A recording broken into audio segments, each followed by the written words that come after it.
Hi, library patrons. I'm Sarah Chrysler-Ruski from the Harrison County Library System, and I'm going to be doing today's Saturday Studies. The topic of today's talk is a virtual tour of Paris, and there's a little background behind that. In the former life, before joining the library world, I was a professor and I taught French. And before I got to that point, I spent a couple of years living in France, teaching English and taking a break from graduate school.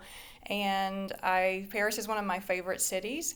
And so, what I'm going to do today is talk to you. What I want you to take away from this is some thoughts about how space and how geography can affect a culture and your perspective on the world. And I'm going to leave you with a few tools for doing a little more exploration. I'm going to show you a couple of them in person, but I think the others are maybe more enjoyable on your own. And you can use all these. One of them is going to be Google Maps. You can use that on your own to explore like we're going to do together, but I think it's kind of a fun exercise. So to give you a little bit of background on where I'm coming from as far as thinking about space and geography, let's take a look at a map of France and Paris. And I'm sorry we're not super high tech and the lighting's a little weird and it may be a little awkward, but hopefully you can also follow along at home if you have the internet going pretty well. You can get on Google Maps and do this yourself. So this is a map of Europe, obviously, and France is the largest country in the European Union now. Russia and Ukraine are bigger, but as far as the European Union countries, France is the largest. It's about the size of Texas, to give you a little perspective on the size, but that's one state in our country versus the whole country of France is the same size as that state. So Paris is in the north of the country, in kind of the center of the north, and I'm going to zoom in. So pardon me a second to get you closer to what it looks like.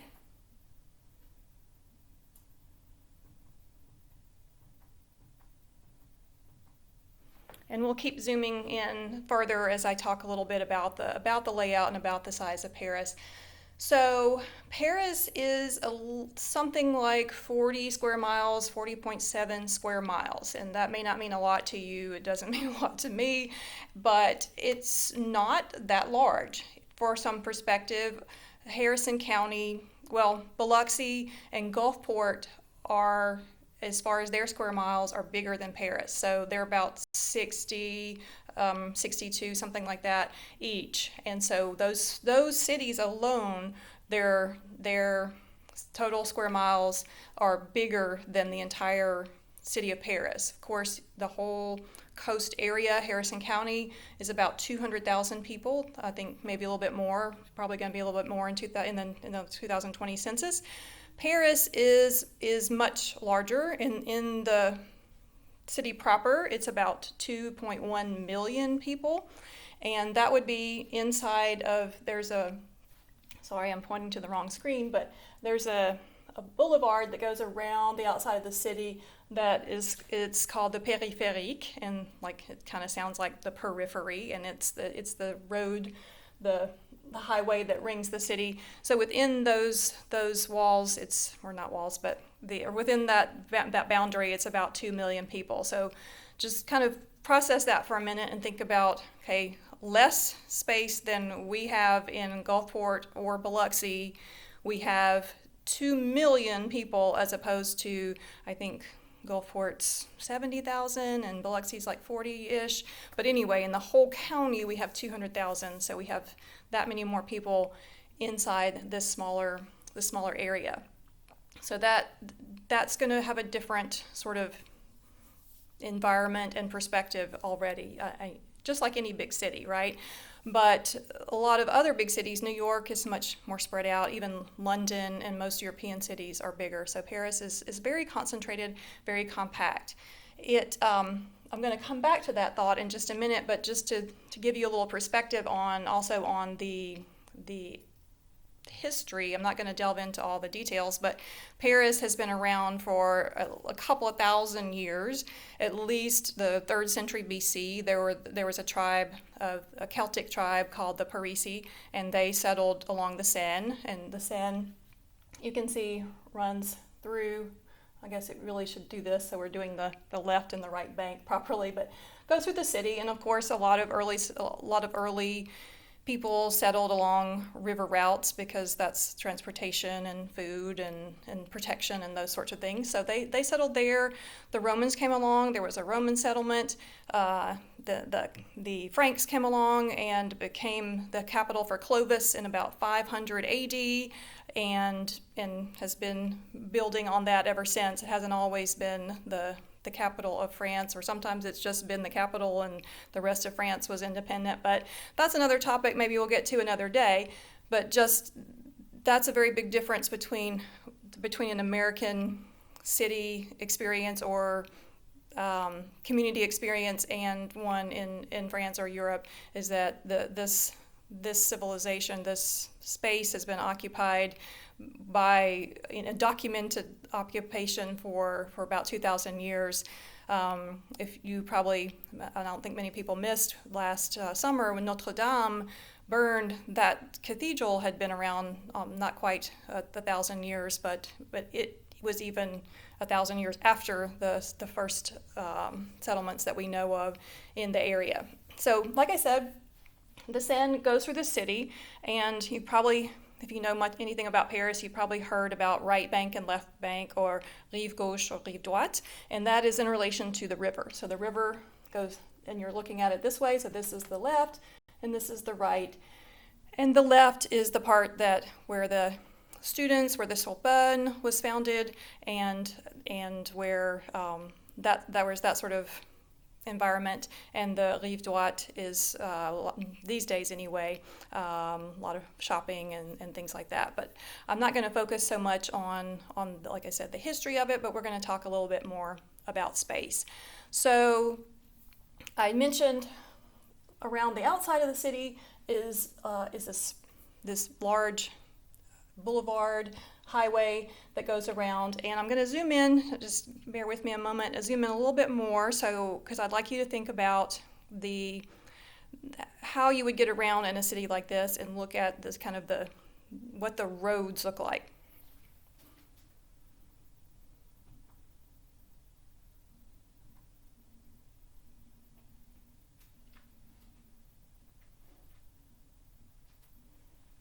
Okay, so I've zoomed in, and in the middle, this is the Ile de la Cité, and that's where Notre Dame is, and that's kind of the central focus of the city. And you can kind of see, hopefully you can, and if you look at it at home, you can kind of see like a spider web of roads. And I don't know, around here we kind of have that sometimes too, but this is because of the age of the city, and you had things develop not necessarily in a sort of cohesive and planned manner to begin with. So you have all these little tiny streets, and maybe they don't go all the way through, and they end sort of abruptly, and that's how things happen when a city develops over 2,000 years, and it is not planned to be a certain size or have a certain boundary and that sort of thing.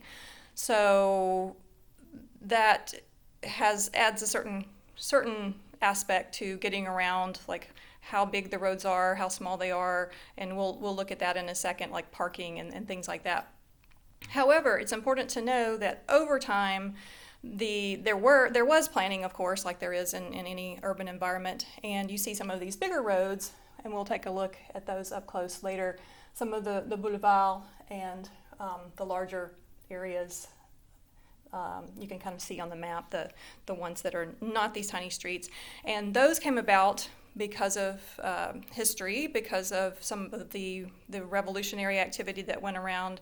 You may think of the French Revolution, and of course that's a huge important event, but then after that time there were several changes between, we have a monarchy, we have an emperor, we have a revolution, we have another overthrow, and so at one of those points the streets were barricaded, and to prevent people from barricading themselves and fighting against the government, the army, and that wasn't the only reason, but some of these huge boulevards were were created to create more free flow for both troops and also for traffic, and it's easier for commerce and things like that. So not just for political reasons, but that was one of the motivating factors. If you've read Les Miserables, you may you may remember the barricading and what happened there and some of that tragic story.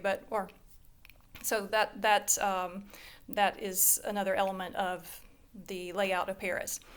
You can see on this map there are some things in bold. Here we see, I think those are the ones that you can see in this particular frame. But like most big cities, you want to divide it into sections for governmental reasons and for navigation reasons. So like New York has boroughs and Paris has arrondissements, and there are 20 of them, and they start in the center and go out around kind of like a snail. And so that's a thing, like I said, that is a governmental thing, and also it's an identity thing. Like someone says, where are you from? You would tell them what arrondissement, not just your address, but that kind of, each one has its own character and different feel to it. So let's move to, and I hope my technology cooperates, getting around. So I asked you to think about, okay, Paris is 2 million people. It's in a space smaller than Biloxi or Gulfport. So hopefully you've kind of thought about that and what would that mean to your relationship to space and your way of getting around that space, and any difficulties or things that are easier in getting around that space. So let's dig down a little bit into that. So obviously Americans, mostly when we're traveling around in a city, if we're not in our immediate neighborhood, we're going to get in the car and we're going to drive to the grocery store or drive to the doctor's office. That's our primary mode of transportation. But Paris, like I said, 40 square miles, 2 million people, there's not room for as many cars, even with these lovely boulevards that were made. A lot of these tiny little streets, they're one way. The parking is not easy. You've got to pay to park, or you've got to rent a place to put your car. So you probably are not too surprised to know that a lot of Parisians don't have cars at all. When I lived there as a young adult in my 20s, I had my driver's license, of course, but I did not need a car, did not want a car, and did not suffer at all from it. So getting around in a space like that, walking is easy. The distance from top to bottom or from side to side in Paris, if you had to, you could walk across it or walk from north to south. It wouldn't be an easy jaunt because of all these roads that go sideways and so forth, but it's totally possible. When I lived there, a lot of times the people who work in the metro and run the buses, they're not too infrequent strikes. And so that means either they're not running at all or they're running on a limited schedule.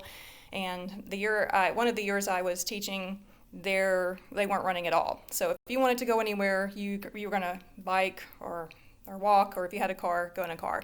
So I did a fair amount of that, and I was able to get around just fine because it is manageable. It may sound challenging to an American point of view. What, you're going to walk 3 miles to get to the event that's going on that you want to go to? But if you're in a jam and you don't have other transportation and you don't necessarily have any time restrictions, well, that's doable. So think about that, how that might affect your day, your planning, if one of your modes of transportation is walking, and your ability to do certain things. So walking is one mode. Of course, when they're not on strike, it's great to ride the buses or the metro. So I want to take a look real quickly at the map of the layout of the metro. Oops. And I think I've covered myself up. Sorry, I'm going to the wrong map, so bear with me just a moment, and I'm going to bring up the map of the metro.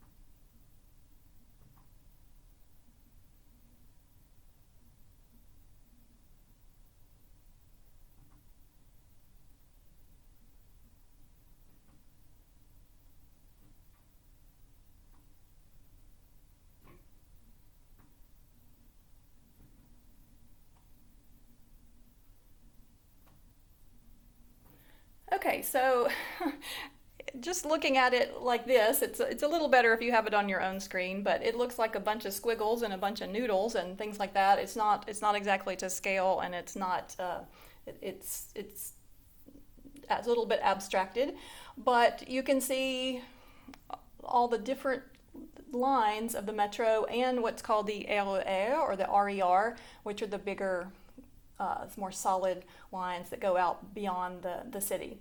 So this it's pretty amazing to me. Like, we don't, if you live in New York, you have something equivalent. Some of the larger cities have this, but we don't have, this is not something that we have commonly in the United States, that we have a public transportation system that covers this much area. It's most of it is underground, and that also always impresses me when I think about it. So if you're trying to get to where you're going, and I'm gonna scroll down to give an example. If you want to get to go see Notre Dame, which we talked about earlier, is located on the Ile de la Cité, which is this little area here. You have a couple of different options of doing that. You can go on this purple-ish pink line and get off here and walk a little bit. Maybe you're closer to the blue line that stops here and you have to go across the bridge. Or you could go to this one, Châtelet, and also do a little walking. Or, there are many stops right around that area. And for a lot of destinations, that's going to be the case, that there are a couple of different options.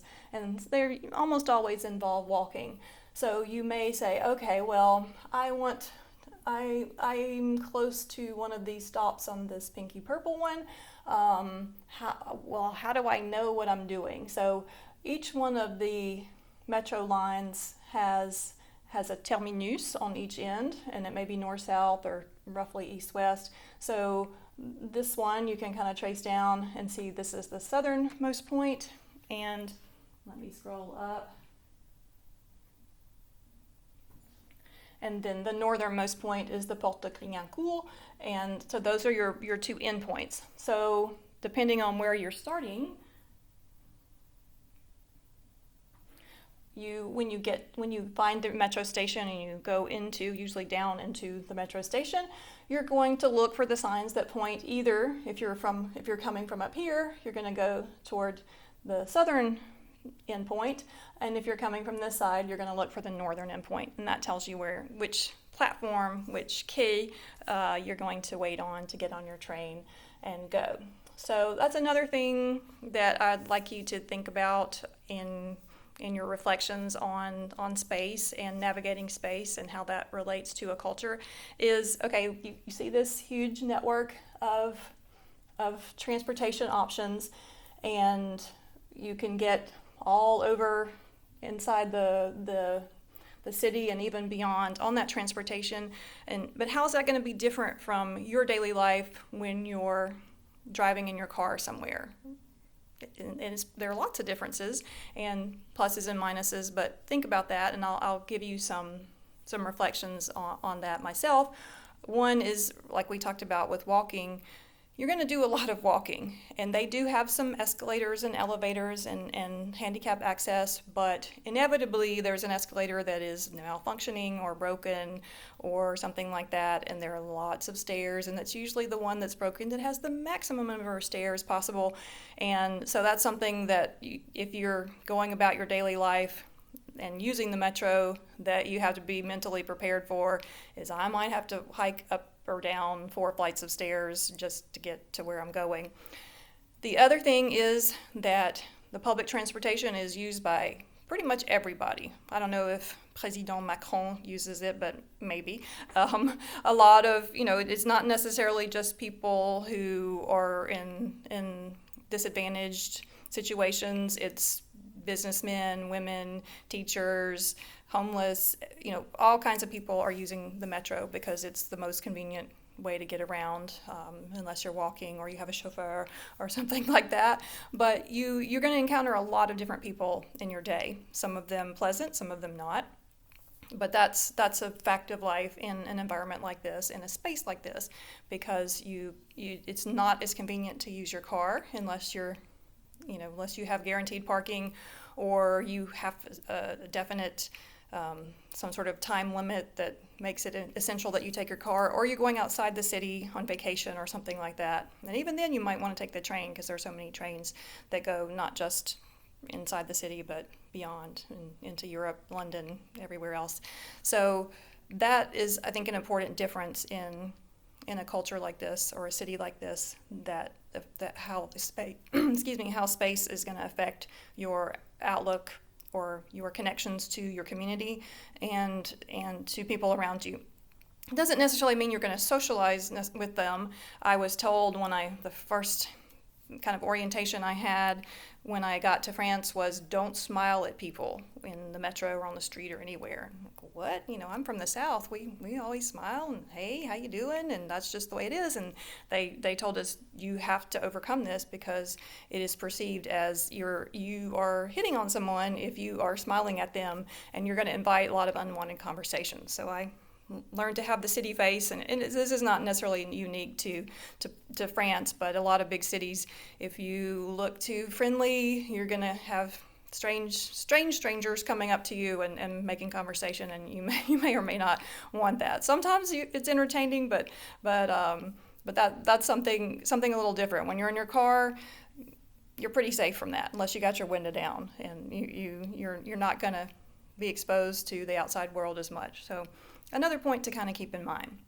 All right, I'm going to go back over here and switch windows again, and I really like Google Maps for the next thing that we're going to do is we've talked about this compact space, and we looked at the Metro map, but the Google Street View lets you kind of walk down the street, and I think that's really fun. I used to do this with students a lot, and I think it sort of reinforces what I'm trying to say about how space can change your relationship to your world in a lot of ways. So bear with me again. I'm sorry for the low technology, but I'm doing the best I can. So I hope you're enjoying it, and let me switch to Street View.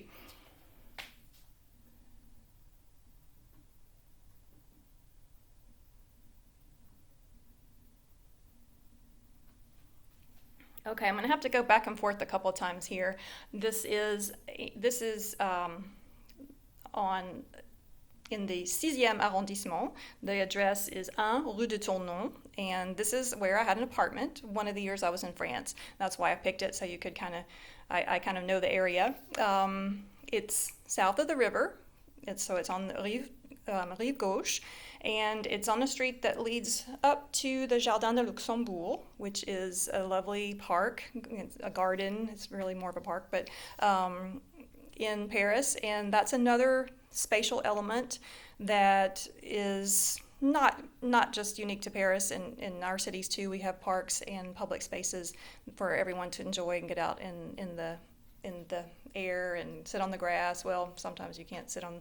Sometimes the gazon is interdit and you can't walk on it. It is forbidden. But there are places where you can walk and stroll and enjoy the nature a little bit inside the city.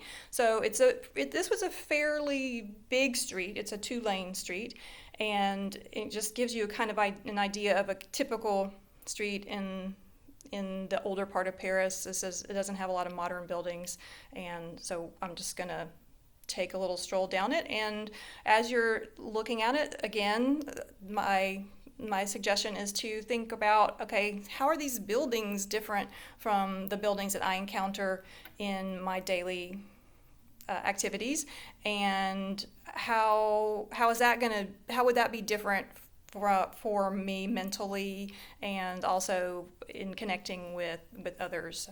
So just a sec, and I'm gonna stroll a little bit with you.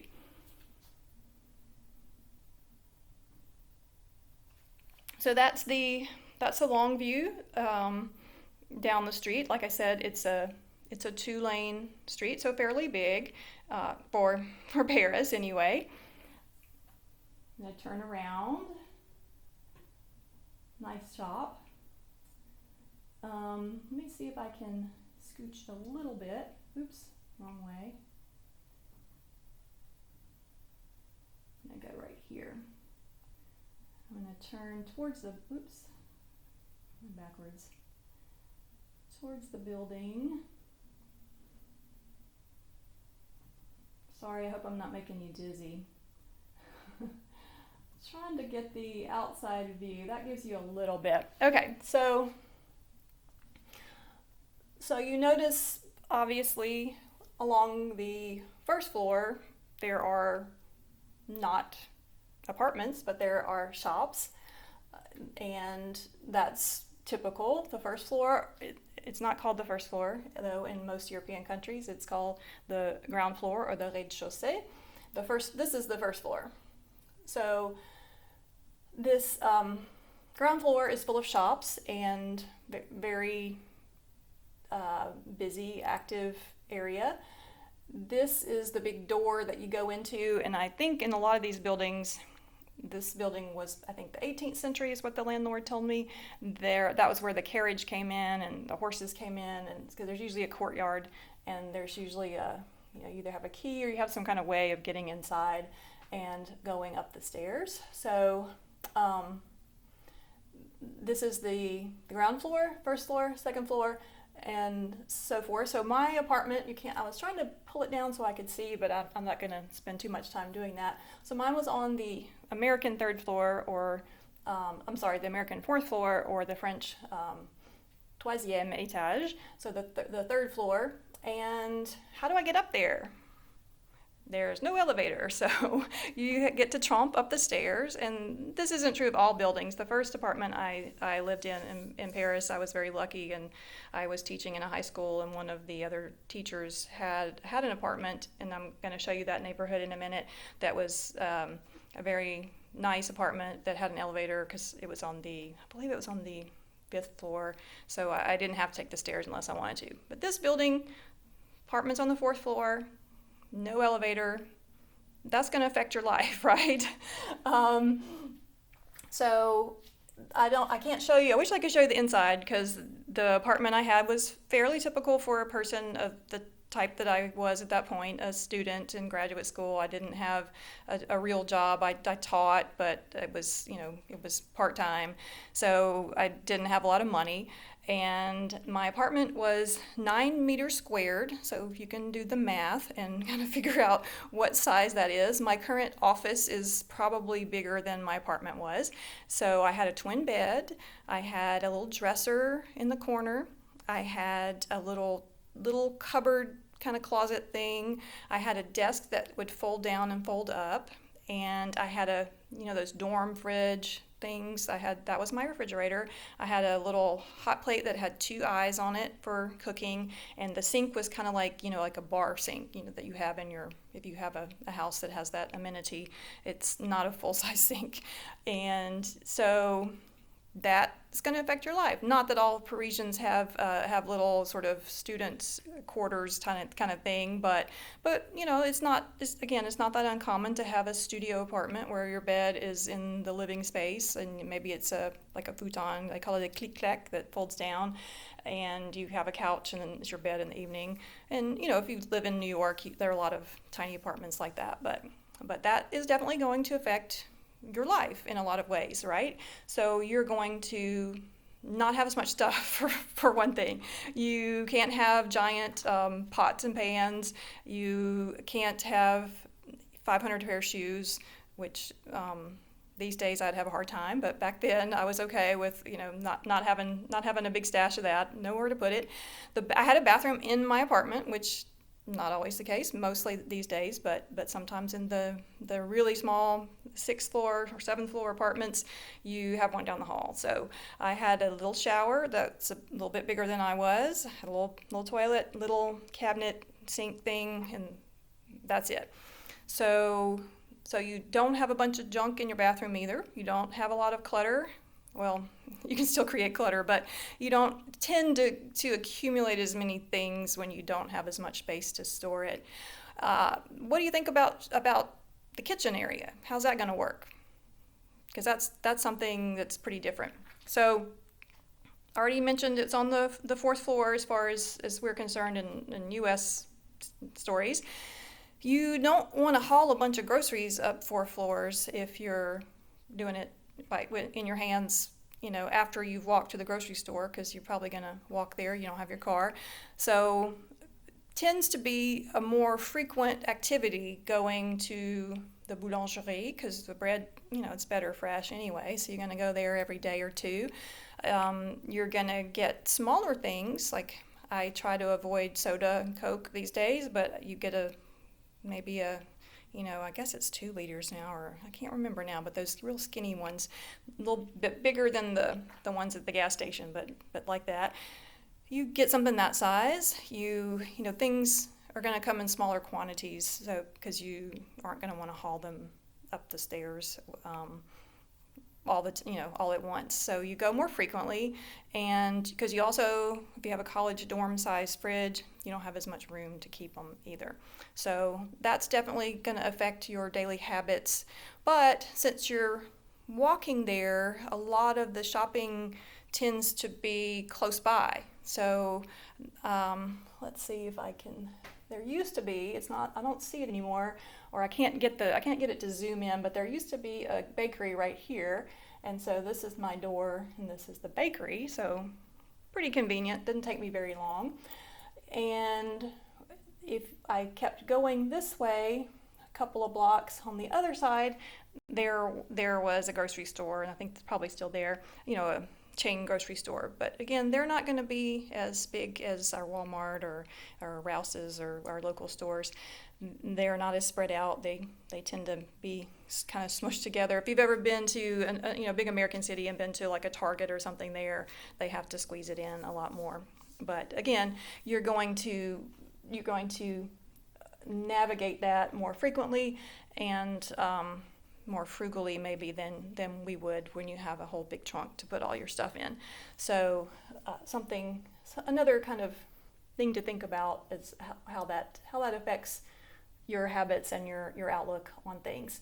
There are all kinds of shops, of course, for cheese and for charcuterie or for your vin and things like that. So there are lots of small shops in the different neighborhoods that are close by that are convenient to get to. So another difference. So let me try to, I think I'm going to have to turn around again. I'm sorry again if I'm making you dizzy, to kind of walk down the street a little bit to look at the cars and the spacing for that.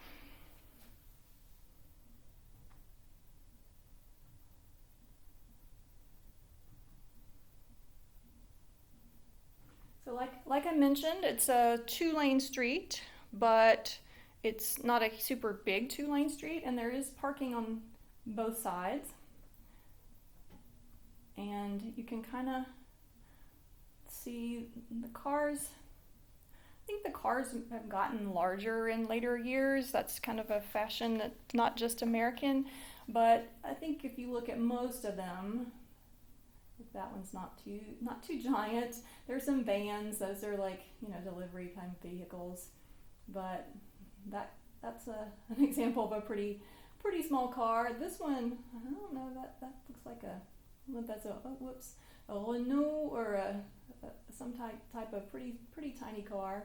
I looked around when I was trying to prepare this. One of my favorite things to watch, or maybe not favorite things, but things that amuse me about French drivers is parking, contact parking, I like to call it. So when you're on one of these little tiny streets, they use the bumpers. The bumpers are for bumping, apparently. So they will squeeze in by backing into the car behind them and into the one in front and get into these little tiny spaces. Couldn't find any good examples of where they were that close together, but I looked for it. And a lot of times you will see cars up on the sidewalk, like these little bitty ones on a tiny little street that is very compact. That's another kind of activity that you probably get a ticket for here.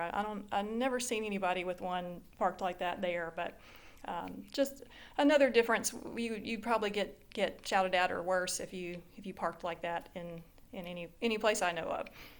So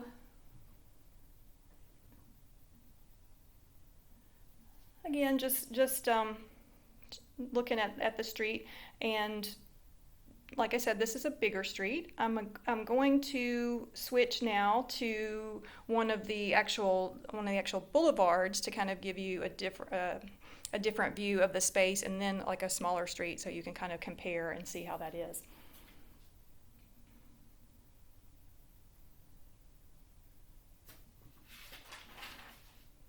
So I'm going to one of the famous boulevards, Boulevard Saint-Germain, and it is also in the 6e arrondissement. And so we were kind of over here, and so if you walked north from where we were, you'd go past. This is what's my metro stop, the Odeon, and oh look, there's a bakery there. So we're looking at this large street here, and I'm gonna take the little street view guy and put him there so you can get a view of the big boulevard.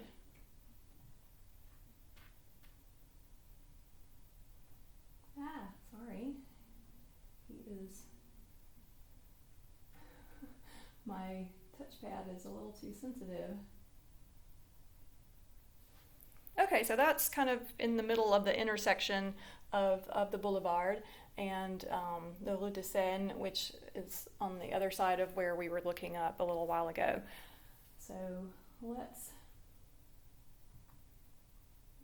take a look at that. And so, like I said earlier, this was one of the passageways that was created in the 19th century by Haussmann to facilitate the flow of traffic, commerce, and troops too. And it's practical and decorative. They're usually they're usually tree lined and much wider than the usual street. So let's zoom down a little bit. A lot of construction, which is pretty typical, and a lot of foot traffic, a lot of cars, and like I mentioned earlier, a lot of shops along the street at the street level, and apartments above. And so pretty much any street you go down, that's going to be the basic structure. You're going to see the shops on the first level and 6 or more stories. In the older buildings, that's generally the height is 6 or 7, with the little tiny garret type apartments on top. And in certain areas, there are more modern things that were built, not in the 19th century, that are taller. But there are some ordinances that prevent things from being too tall. Just it keeps it so you don't have overpowering modern buildings mixed in with the older things. But that was just to give you an idea of what a bigger street looks like. And now I mentioned the shops in going shopping earlier, so I'm going to go to a pretty famous street in the 5e, which is the 5th arrondissement, that's also known as the Latin Quarter. This is kind of south of there, and it's just got a lot of markets and things like that to kind of give you an idea of what we were talking about with space and interacting with space and the community in a different way. So just a sec, and I'm going to take you there.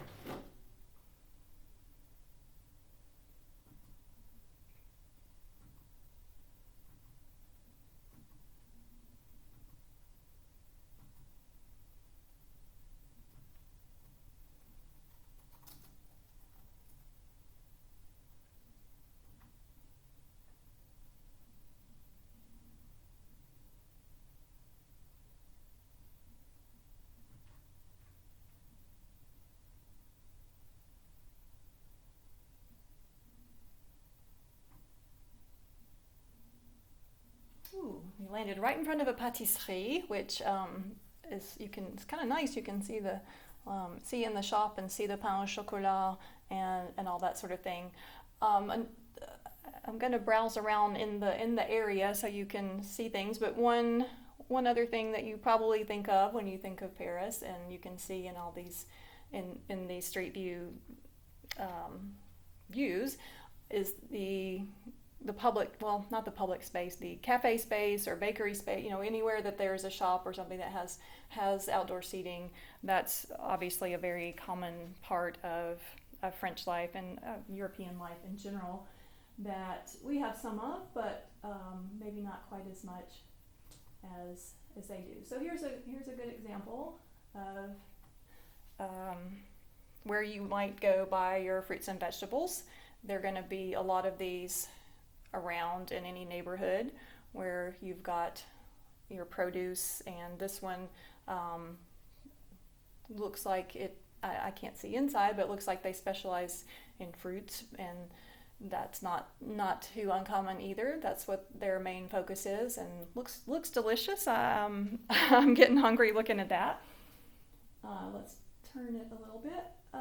Another thing about space that I wanted to mention while we're looking at this particular street is the surface. We have a few places. Biloxi has this going on downtown, but a lot of the older streets still have this sort of cobblestone surface on the streets. And another thing you notice about this particular part of the street is that it's pedestrian, and everybody's walking because they're going to the different markets. So let's head down here a little bit.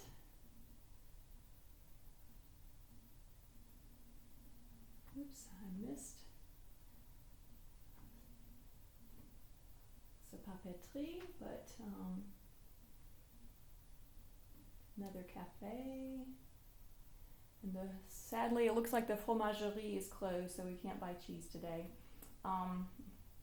For help in navigating your spaces, a lot of the, especially ladies, but older ladies, not just older ladies, but middle-aged and especially, these are these handy little grocery carts for hauling your stuff. Not so great going up the 4 flights of stairs, but if you got an elevator, it definitely helps roll it down the street to get there.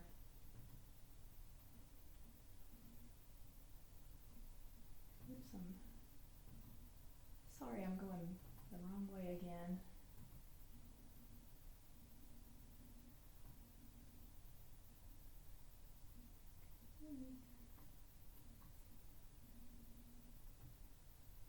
I got some more produce.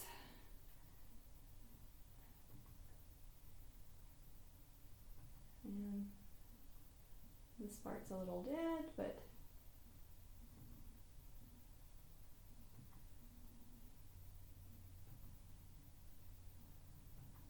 oops, sorry, I was gonna go back and went too far, sorry. Right here,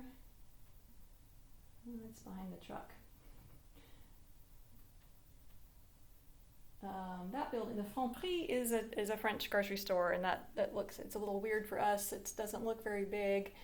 It probably goes back pretty far. It might have a basement, but another kind of difference in space that you can kind of think about between our typical grocery stores and a French one or a Parisian one. So, oops, wrong computer there.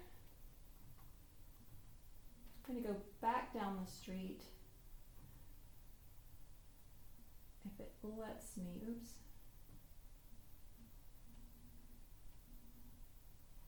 I think I got blocked there. Let's see if it'll let me keep going. Sometimes it stops. Okay, that's where we were. Here's our nice cafe area. And this is at the bottom of the hill. It kind of goes downhill, and there are just a whole bunch more of these types of markets and cafes and things like that. So just wanted to show you that to get an idea of that sort of space.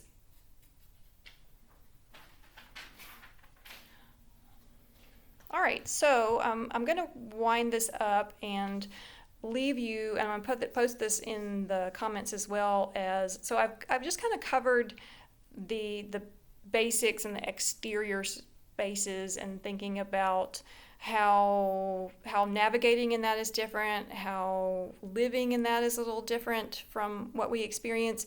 But what I'm going to leave in the comments is navigating some more particular spaces that I hope you'll enjoy.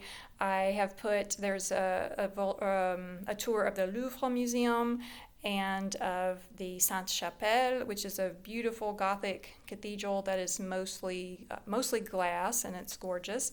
And a clip from the Musée Rodin, which is the Rodin Museum, and a couple of other of the catacombs. So that's something under Paris that is a very different space that you may trigger warning that it has bones. That's what a catacomb is. So if that scares you, don't go there. But it's pretty fascinating. It's kind of a 360 look at that space. So those are some spaces for you to explore on your own.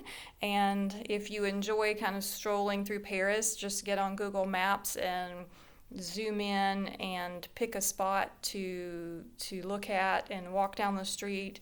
And again, think about how the differences in the total size of the space available, and the restrictions that might cause on your car movement, and the kinds of living space you have, how that might change your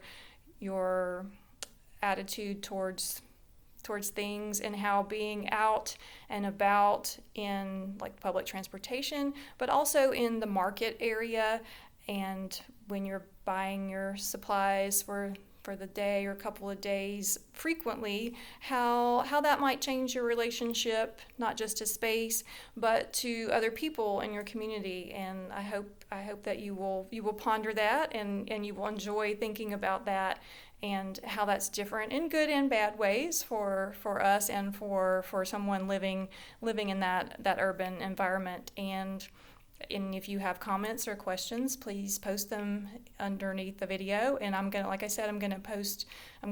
display the links if you're a really good typist and want to type them. But I'll put a link to the document in the comments below this video. And again, I hope you enjoyed Saturday Studies, and we'll have more from other staffers of the library. We're missing seeing y'all during the COVID-19 situation, but we're hoping that you're enjoying having programs at home in your living room or wherever you enjoy doing them. And thanks for watching. Bye.